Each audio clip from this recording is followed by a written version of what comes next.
मसीह जीवन हमको ये नहीं सिखाता कि कभी भी अपने देश के अधिकारियों के विरुद्ध आप सोचो और उनके विरोध में बगावत करो। ऐसा बाइबल हमको नहीं सिखाता। आप बाइबल पढ़िएगा, जबकि बाइबल हमको सिखाता है कि आप उनका सम्मान करो, उनके लिए प्रार्थना करो। यही तो हम पढ़ते हैं बाइबल में। इसीलिए ये हमारा कर्तव्य है कि हम अपने देश के अधिकारियों के लिए भी प्रार्थना करें, वो चाहे कोई भी हो। बड़े दुख की बात है, कई मसीह लोग पॉलिटिक्स में ऐसे चले जाते हैं, वे फिर इस अधिकारी का उस अधिकारी का बुराई करते हैं, इसका ये बोलते हैं, ऐसा बोलते हैं, बहुत सारी बातें करते हैं, और उनको बिल्कुल भी समझ नहीं आता कि उनका काम ही नहीं है ये सब कुछ करने का। जब वोट आएगा यानी जब इलेक्शंस आता है तो हम देखते हैं बहुत सारे मसीही भी बहुत ज़्यादा उत्साहित हो जाते हैं, और वे लोग क्या करते हैं, ये फलाना ये मंत्री ऐसा है, फलाना मंत्री वैसा है, ये अच्छा है, ये बुरा है, ये है वो है, दुनिया भर की बातें कहते हैं। एक बात बताइए मेरे प्यारे भाई और बहन, क्या कभी यीशु मसीह ने ऐसा किया? क्या कभी यीशु मसीह ने ऐसा किया? आपको जिसे वोट देना आप दे सकते हैं आप, लेकिन बुराई करने का अधिकार परमेश्वर ने हमको नहीं दिया। इसके विपरीत परमेश्वर का वचन हमें ये कहता है कि हम अपने अधिकारियों के लिए दुआ करें, वो चाहे कितना भी कठोर हो, वो चाहे मसीहों का विरोध करने वाला ही क्यों ना हो, हम केवल उनके लिए दुआ कर सकते हैं, उनके लिए आशीष मांग सकते हैं, उनका भला सोच सकते हैं। बुराई सोचने की आत्मा परमेश्वर की आत्मा नहीं है। यीशु मसीह की आत्मा बुरा सोचने वाली आत्मा नहीं है, बदला लेने वाली आत्मा नहीं है। कई प्रभु के लोग भी ऐसे हैं जो बदले की बातें करते हैं कि उसने हमारे साथ ऐसा किया, प्रभु दिखाएगा उनको। क्या बता रहे हैं आप? क्यों हम यीशु मसीह को नहीं समझते हैं? क्या यीशु मसीह ने कभी बदले की भावना से कभी भी किसी भी उच्च अधिकारियों का असम्मान किया, निरादर किया? नहीं। क्या ऐसा उसने कहा कि मैं देख लूंगा तुझे? नहीं। हम क्या पढ़ते हैं बाइबल में, यहां तक कि पिलातुस के सामने जब यीशु मसीह खड़े थे, यीशु मसीह ने कहा कि मेरा राज्य ये संसार का नहीं, यदि होता तो मेरे चेले लड़ते और कब का ये राज्य मेरे हाथ में आ गया होता।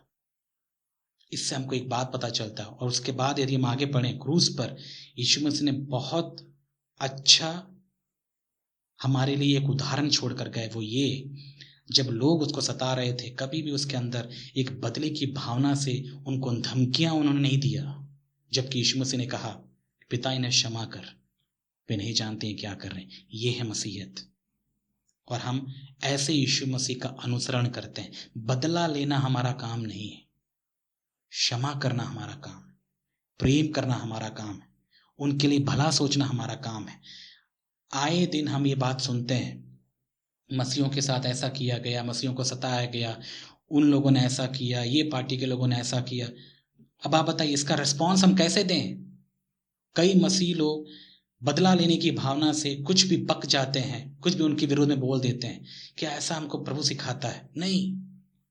उससे अच्छा आप उनके लिए दुआ करिए कि प्रभु उनकी सहायता करे कि जो सच है वो समझें कि परमेश्वर एक है और उस तक पहुंचने का रास्ता भी एक है, और वो है यीशु मसीह।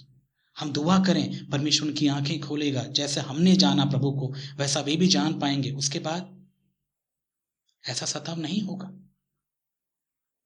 लेकिन हम इस बात को भूल जाते हैं। हम अपनी मर्जी से जो हमारे मुंह में आता है, इन अधिकारियों के विषय में हम बोल जाते हैं। याद रखिएगा, भले वो व्यक्ति कोई भी हो, बिना परमेश्वर की इच्छा के वो उस पद में नहीं पहुंचा। और इसीलिए परमेश्वर को ध्यान में रख के हमको उनका सम्मान करना है। ऐसे बहुत सारे अधिकारी मिलेंगे आपको इस हमारे देश में। आप जहाँ भी रह रहे हैं वहाँ पर कुछ अच्छे होते हैं, किसी को अच्छा बोलना आता है, कई बहुत गंदे तरीके से बात करते हैं। मेरे साथ भी होता है कई बार। लेकिन मैं हमेशा इस बात को ध्यान में रखता हूँ, वो अधिकारी है और मेरा काम है उसके अधीन में रहना, वो जो गलत काम मुझे मुझे करने बोले तब मैं ना करूं, लेकिन जहां तक वो सही है मुझे उसके अधीन में रहना चाहिए, क्योंकि बाइबल हमको ऐसा सिखाती है। ऐसे ही हम यीशु मसीह को प्रदर्शित कर सकते हैं, और हमारे समय में बहुत ज्यादा। और ये बातें मैं आपसे इसलिए कह रहा हूं मेरे प्यारे भाई और बहन, क्योंकि ये जो झूठे शिक्षक हैं, झूठे भविष्यवक्ता हैं, वे कभी भी अधिकारियों का सम्मान नहीं करते। याद रखिएगा, ऐसे मसीह आपके कलीसियाओं में और यहाँ वहाँ आपको मिल जाएंगे जो हमेशा अधिकारियों के बारे में बुरा कहते हैं, उनके विरोध में बातें करते हैं, और हमेशा हमेशा उन अधिकारियों का तिरस्कार करते हैं। ऐसे लोगों से सावधान रहिएगा, ये मसीह नहीं है, ये झूठे शिक्षक हैं, ये झूठे मसीह लोग हैं जो मसीह होने का दावा करते हैं, दरअसल ये वो है ही नहीं। इन्हीं की वजह से ही मसीहत बदनाम हो जाती है। और यदि आपकी संगति ऐसे लोगों के साथ में है तो छोड़ दीजिए आप, इससे कोई फायदा नहीं होगा। यदि आप ऐसे कलीसिया में जाते हैं जहां पर हो सकता है पास्टर ही ऐसा हो जो अधिकारियों का सम्मान ना करता हो, उनके विषय में गंदी बातें कहता हो, और या फिर वो खुद किसी अधिकारियों के अधीन में रहना ना जानता हो, क्या करने जा रहे हैं आप? क्या आपको पता नहीं? वो आदत आपको भी लग सकती है। इसलिए हम इस बात का सम्मान करें, गौर करें इन बातों को जो मैं आपसे कह रहा हूं, और हम ऐसे झूठे शिक्षकों से सावधान रहें।